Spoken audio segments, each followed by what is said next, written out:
This is it, the last hurrah for the Porsche Macan as we know it. Because when the new one arrives sometime next year, it'll be all electric. The latest in the brand shift towards an emissions-free future, but definitely not the last. There's also a bit of an asterisk that comes with this one because Porsche does plan to sell gas-powered versions like this alongside electric ones, at least for a little bit. That means the changes for 2022, probably the last for the internal combustion Macan, and they do help to modernize it at least a little bit. But the changes inside have me missing the old days.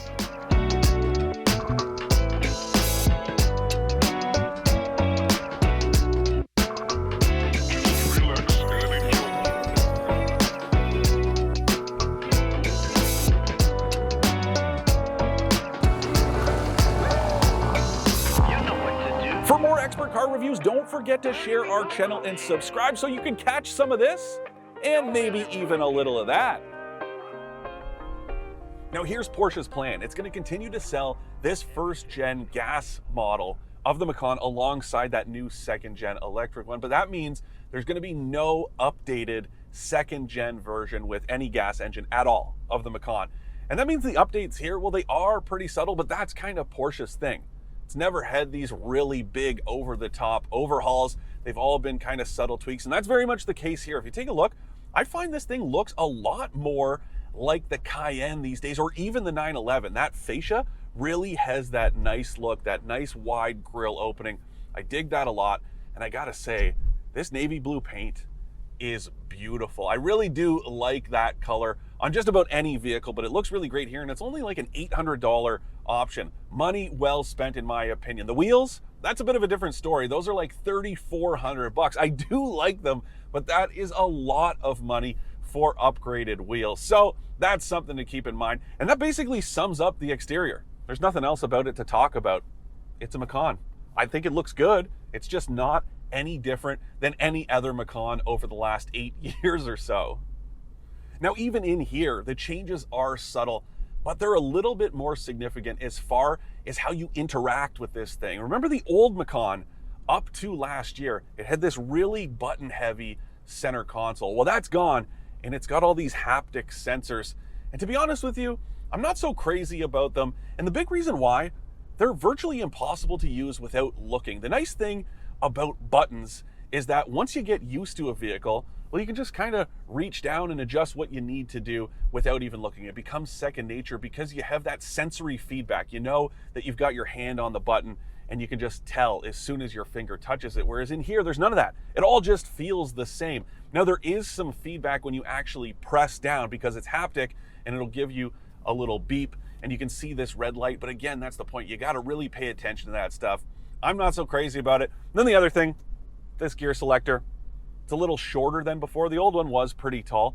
That's basically it for the changes inside.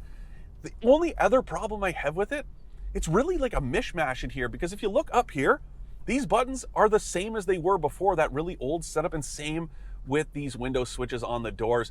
So it's really a mashup of old and new. It looks a little cluttered, at least in my opinion. So what's the glass half full outlook here? Well, those are pretty minor grievances for what's still one of the best driving vehicles in this segment. And it occupies a really weird space because even a base trim like this, well, it behaves a lot more like a competitor's performance model. Maybe not a range-topping one like the X3M, but if you take a look at the Audi SQ5, the Mercedes-AMG GLC 43, or even the BMW X3 M40i, there's a very similar driving characteristic here, even with this base engine. But then there's that weird thing, because this base engine is a lot more like a GLC 300 or an X3, X30 iDrive or whatever they call it. Those nomenclatures are very hard to keep up with, but you know what I'm talking about. This thing makes 262 horsepower and 295 pound-feet of torque. Now that is more than something like the GLC 300, at least a little bit more. But really it is a little underwhelming, and for a couple reasons. Because for one, well, it's just not a ton, especially on paper. Porsches are about bragging rights, and this does not have that. And then if you take a look at the Macan S, it makes something like 375 horsepower. So that disparity is huge. I really think Porsche could have done a little bit more to give you just a little more output, especially if you look at something like the 718 series with the 4-cylinder. If it would have matched up more closely with that, a little closer to that 300 mark would have given you something to brag about. And again, just a little bit more of a kick in the pants. Okay, that's about it. And just to give you guys a little bit more context, so you don't think I'm picking on this base Macan unfairly, if you skip the Sport Chrono package, which this one does not have, it's actually a couple tenths of a second slower to 100 than the GLC 300. Yes, you heard that right. The base Mercedes GLC is quicker to 100 kilometers an hour if you look at their official times. Now, that really is inconsequential in my opinion. These are crossovers, and anyways, 0 to 100 times, they're kind of pointless. Everything is pretty quick these days, but again, Porsches are about bragging rights, so the fact that this thing doesn't have that much to brag about is a bit of a shame. And then the only other thing I want to talk about as far as the powertrain is this 7-speed PDK. Now, it's a dual clutch automatic, and it's from Porsche. It is good, but with gentle throttle application, there is that kind of hesitation. It's very typical to DCTs, and you can feel that here. A firm foot does help. The only other beef I have with it, there's no dedicated manual mode. You can't shift it over into manual. There's paddle shifters here, so you can run through all 7 speeds, have a little bit of fun on a back road like this. But if you don't shift for, say, 30 seconds or so, it's going to default back into automatic mode. That's a bit of a bummer because this is a Porsche, and there's that performance pedigree that's built in, even with a base model like this one. So the fact that you can't actually leave it in a manual mode, that is very puzzling to me. I wish you could do that, because I can go ahead, downshift here, dropped it into second, accelerate, upshift. I'm having all sorts of fun. But now if I kind of forget about it, or I'm on a long straightaway and I've got a corner coming up and I actually want it to stay in third, there, it already downshifted. That's a bit of a disappointment, again, in something that's got just a little bit of a performance bent. And the same goes with the ride quality. Now, don't expect this to be one of those plush and pliable premium SUVs. I know it competes with those, but it's totally different. It's not uncomfortable. It's just a little bit firmer than you might expect from a vehicle in this segment, because again, it's a Porsche, but that means it is just very nice, especially if you're having a little bit of fun.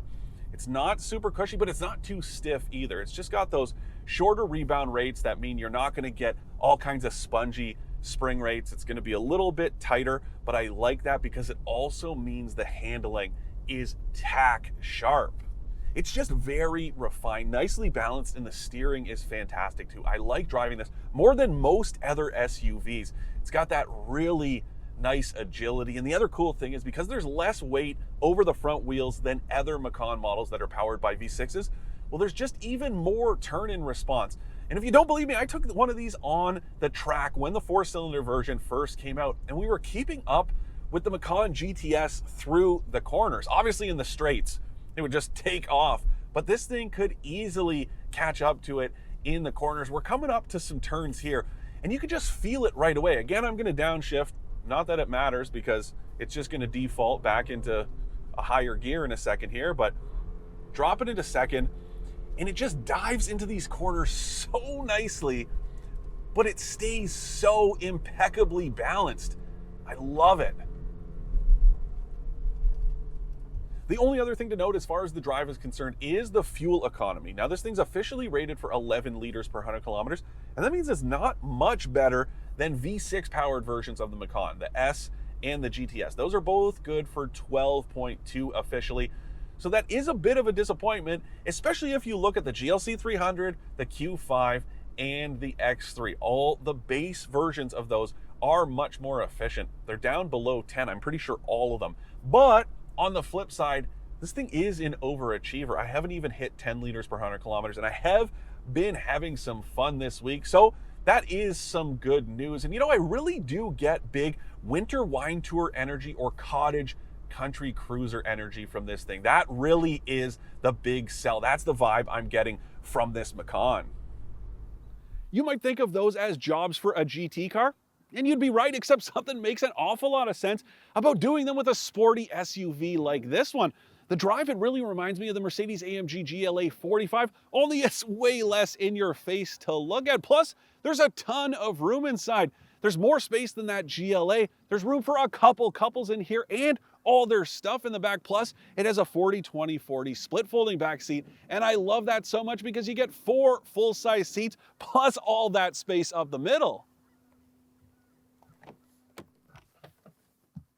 Okay, let's get back to these new buttons for just a second. And it's more than just that they're difficult to use without looking.